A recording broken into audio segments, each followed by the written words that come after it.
जय हिंद दोस्तों, मैं ही आपके साथ जयंत। तो दोस्तों आज एक इम्पोर्टेंट क्वेश्चन एंड आंसर लेके चला आया हूँ दोस्तों आप लोगों के लिए।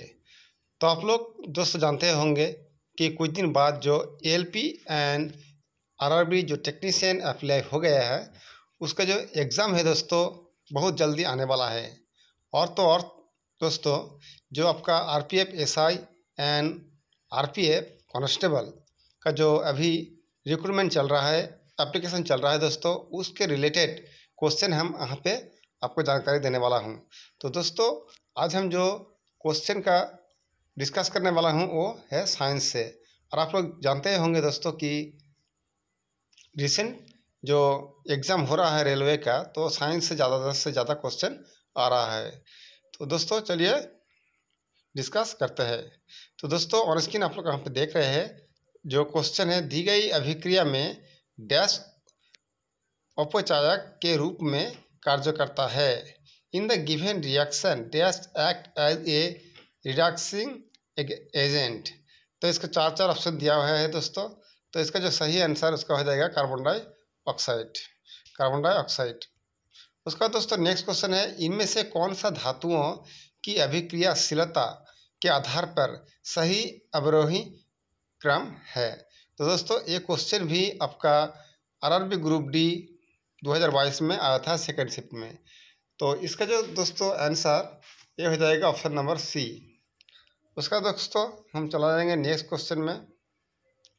नेक्स्ट क्वेश्चन में लिखा हुआ है यहाँ पे दोस्तों, लेड नाइट्रेट को बहुत तेज से गर्म करने समय निकलने वाली लाल भूरे रंग की गैस का नाम बताइए। जो दोस्तों आरआरबी एएलपी में आया था एंड टेक्नीशियन में आया था 14/8/18 में फर्स्ट शिफ्ट में। तो दोस्तों इसका सही आंसर हो जाएगा नाइट्रोजन डाइऑक्साइड। उसके बाद दोस्तों next question, bronze is an alloy of कांसा डैश की मिश्र धातु है। तो दोस्तों कांसा किसका मिश्र धातु है? यहाँ पे आपको चार ऑप्शन दिखाई देगा, जिंक एंड आयरन, तांबा और टीन, न टीन और जिंक, न आयरन और मरकरी। तो इसका जो सही आंसर हो जाएगा दोस्तों आपको कॉपर एंड टीन।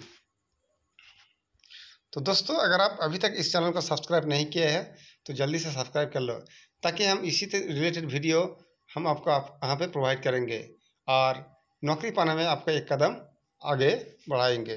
तो दोस्तों नेक्स्ट क्वेश्चन है आपका, अम्ल और उस पदार्थ जिससे वह पाया जाता है, क्या इनमें से कौन सा युग्म सुमेलित नहीं है?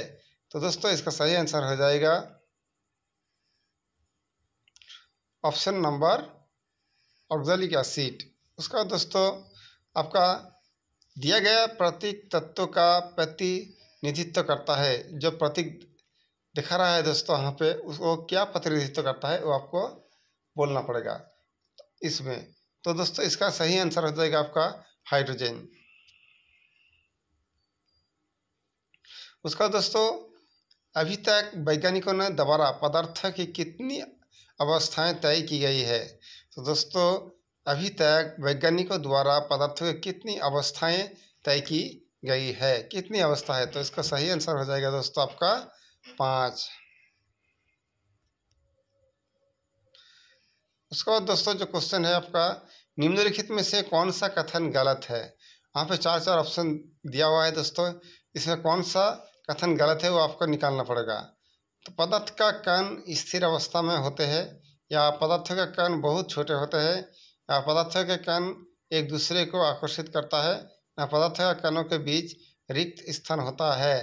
तो इसका सही जो आंसर है दोस्तों वो हो जाएगा आपका ऑप्शन नंबर डी।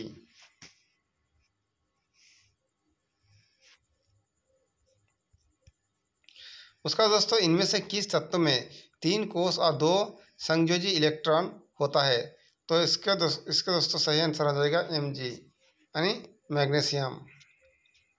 उसका दोस्तों निम्नलिखित में से कौन सा कथन गलत है? तो दोस्तों ये भी एग्जाम में आया था, आरआरबी एएलपी एंड टेक्नीशियन जो 18 साल में सेकंड शिफ्ट में आया था दोस्तों। तो कौन सा कथन यहाँ पे गलत है आपको यहाँ पे बोलना पड़ेगा दोस्तों। उसका दोस्तों निम्नलिखित में से कौन सा भौतिक परिवर्तन नहीं है, ये आपको कहना पड़ेगा।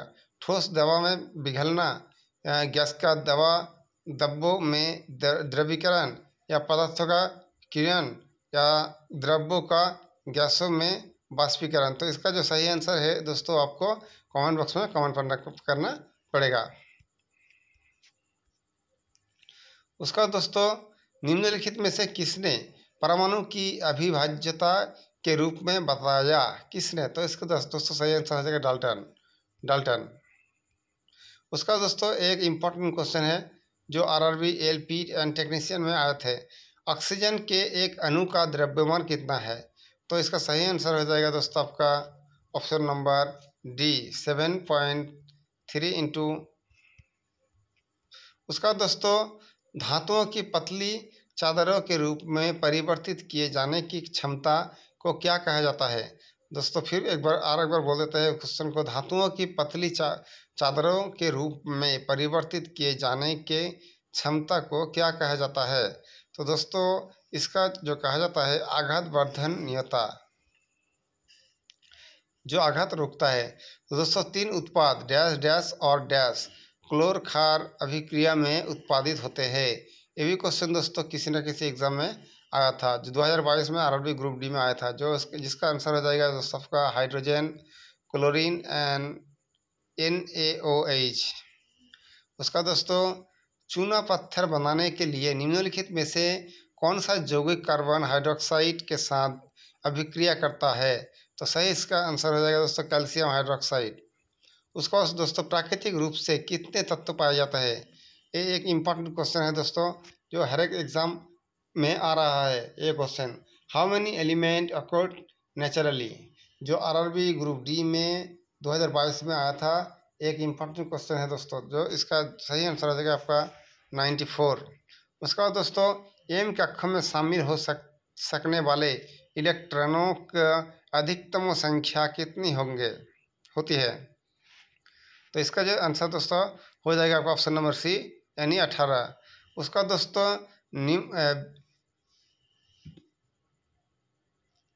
What is the pitchblende related to? तो इसका जो सही आंसर हो जाएगा दोस्तों आपका, तो दोस्तों इसका जो सही आंसर आपका हो जाएगा दोस्तों यूरेनियम। उसका दोस्तों नेक्स्ट क्वेश्चन, निम्नलिखित में से कौन सा तत्व प्रकृति में सबसे अधिक धात्विक है? एक इम्पॉर्टेंट क्वेश्चन है दोस्तों जिसका आंसर हो जाएगा आपका ऑप्शन नंबर बी CS। उसका दोस्तों नेक्स्ट क्वेश्चन में चला जाएंगे, निम्नलिखित में से कौन सा बंध हाइड्रोकार्बन में के कार्बन कार्बन परमाणुओं के बीच बनता है? इसका सही आंसर हो जाएगा दोस्तों आपको सहसंयोग बंध। उसका दोस्तों निम्नलिखित में से कौन सी बेंजीन अणु की सही संरचना है? तो इसका आंसर हो जाएगा दोस्तों ऑप्शन नंबर सी। उसका दोस्तों निम्नलिखित में से कौन सा वनस्पति तेल हाइड्रोजनीकरण में उत्प्रेरक के रूप में उपयोग किया जाता है, जो आरआरबी एलपी में आया था दोस्तों? उसका जो ऑप्शन आंसर दोस्तों उसका हो जाएगा NI। उसका दोस्तों व्यंजक चूर्णों का जल में मिश्रित करने पर कौन सी गैस निष्कासित होता है? तो उसका सही आंसर हो जाएगा दोस्तों ऑप्शन नंबर सी यानी क्लोरीन। उसका दोस्तों लोहा जो कि गुणों में कोबाल्ट और निकल जैसा होता है को इन तत्वों से बहुत दूर रखा गया है, जो किसकी कमियों में से एक था? तो इसका जो सही आंसर हो जाएगा दोस्तों ऑप्शन नंबर बी यानी न्यूलैंड्स का ऑक्टवस नियम। उसका दोस्तों निम्नलिखित में से कौन सी गैस हर्ष गैस के रूप में लोकप्रिय है? जो इसका जो सही आंसर है दोस्तों नाइट्रस ऑक्साइड। उसका दोस्तों डैश अम्लगम बनाने के लिए आवश्यक एक महत्वपूर्ण धातु है दोस्तों आपका पारा। उसका दोस्तों निम्नलिखित में से कौन सा एक आयनिक यौगिक का गुण नहीं है? तो इसका जो सही आंसर हो जाएगा दोस्तों ऑप्शन नंबर ए। उसका दोस्तों जल की कठोरता डैश का उपयोग करके दूर की जा सकती है? तो इसका जो आंसर है दोस्तों वो आपका हो जाएगा वॉशिंग सोडा से दोस्तों जल की कठोरता का उपयोग करके दूर की जा सकती है। उसका दोस्तों निम्नलिखित में से क्या एक एस्टर है? इसका जो दोस्तों सही आंसर है ऑप्शन नंबर सी। तो दोस्तों अगर ये वीडियो अच्छा लगा तो अवश्य लाइक और सब्सक्राइब करें, ताकि हम इसी रिलेटेड वीडियो आप लोगों को हम प्रोवाइड कर सकें। तो दोस्तों अगर जो candidate RRB, ALP and technician apply किया है तो अवश्य इस चैनल को सब्सक्राइब करके रखिए, ताकि हम आप उसी रिलेटेड वीडियो हम प्रोवाइड करते हैं। और न्यू गवर्नमेंट का जो न्यू नोटिफिकेशन निकलता है तो हम इस चैनल के थ्रू हम आपको पहले जानकारी देते हैं। धन्यवाद दोस्तों।